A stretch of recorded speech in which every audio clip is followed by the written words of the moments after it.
বিসমিল্লাহির রহমানির রহিম। আমাদের অনলাইন শিক্ষা কার্যক্রমে আমরা রাসায়নিক বিক্রিয়া অধ্যায়টি পর্যালোচনা করছি। পূর্বের ক্লাসের ধারাবাহিকতায় আমরা এখন সংযোজন, বিয়োজন, প্রতিস্থাপন এবং দহন বিক্রিয়া এগুলো নিয়ে পর্যায়ক্রমে আলোচনা করব। প্রথমে দেখব সংযোজন বিক্রিয়াটি কি। সংযোজন এটা অ্যাড করা, একটার সাথে অন্য একটি মৌলকে অ্যাড করাকেই বলা হয় সংযোজন। এই যে পরস্পরের সঙ্গে যুক্ত করা। তাহলে এখানে যুক্তটা কিভাবে হতে পারে? যুক্ত হতে পারে মৌলের সাথে মৌল যুক্ত হতে পারে, তারপরে তোমার যৌগের সাথে মৌল যুক্ত হতে পারে, এভাবে কিন্তু যুক্ত হয়। যে সংযোজন বিক্রিয়াতে মৌলের সাথে মৌল যুক্ত হয় সেই সংযোজন বিক্রিয়াকে বলা হয় সংশ্লেষণ। যেমন নাইট্রোজেন এবং হাইড্রোজেন এই দুটোতে যুক্ত হয়েছে, এখানে লক্ষ্য করো, এরা কিন্তু উইদাউট, এখানে কোনো থার্ড মিডিয়া নেই, এরা যুক্ত হয়ে অ্যামোনিয়া গ্যাস তৈরি করছে।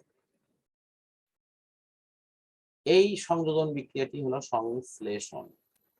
সংশ্লেষণের বাংলা হলো প্রত্যক্ষ মিলন। এরপরে ঠিক তার বিপরীতটা আছে বিয়োজন, যেখানে ধাতু একটা যৌগ ভেঙে একাধিক যৌগ অথবা মৌল তৈরি করে। যেমন এখানে পানিকে ভাঙা হয়েছে, তারপরে এই জায়গায় লক্ষ্য করো ফসফরাস পেন্টাক্লোরাইডকে ভেঙে দেখানো হয়েছে। পানিকে তড়িৎ বিশ্লেষণ পদ্ধতিতে ভেঙে দেখো এই অংশটা তৈরি হয়। এগুলো আসলে মনে রাখা, এগুলোতে কোনো উল্লেখযোগ্য কোনো প্রবলেম হবে কি? আচ্ছা, ফাইন। এখন আমরা দেখব পরবর্তীতে প্রতিস্থাপন বিক্রিয়া। প্রতিস্থাপন মানে কি? একটা শক্তিশালী অংশ একটা দুর্বল অংশ থেকে তাকে সরাই দিয়ে নিয়ে যে ওই জায়গা দখল করে। তো এই যে প্রতিস্থাপনে লক্ষ্য করো, জিঙ্ক হাইড্রোজেনের চেয়ে শক্তিশালী।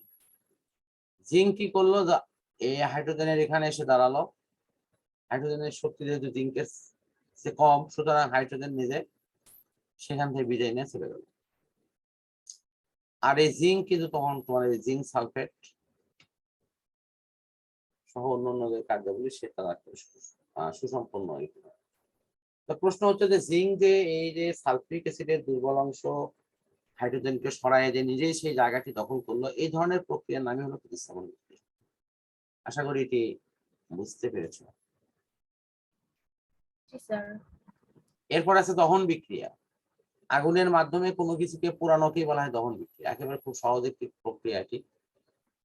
এই দহন বিক্রিয়াতে সাধারণত সালফার, কার্বন, ম্যাঙ্গানিজ, মানে ম্যাগনেসিয়াম, এই অপশনগুলোর সাথে অক্সিজেনের বিক্রিয়া। এখানে আমাদের মনে রাখতে হবে অক্সিজেনের সাথে বিক্রিয়া হলেই যে সেটি দহন বিক্রিয়ার স্বীকৃতি আসবে তা কিন্তু নয়। যদি সেখানে এরকম আগুন জ্বালানোর সিস্টেম থাকে তাহলে এটি পসিবল। তো সাধারণত দেখা যায় যে নরমালি বিভিন্ন ধাতুগুলো বা বিভিন্ন অধাতুগুলো রাসায়নিকভাবে অক্সিজেনের সাথে যুক্ত হয়ে অনেক রকম যৌগ তৈরি করে এবং তার সাথে তারা কিন্তু এই ধরনের প্রক্রিয়াতে চলে আসে।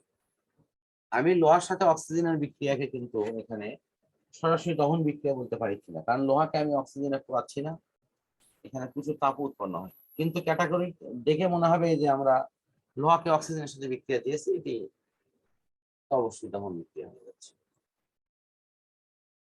তো আশা করি এই লিমিটেশন বিষয়গুলো আমাদের মাথায় রাখতে হবে, যে অক্সিজেনের সাথে বিক্রিয়া হলেই যে সেটি ওটা হবে তা কিন্তু নয়।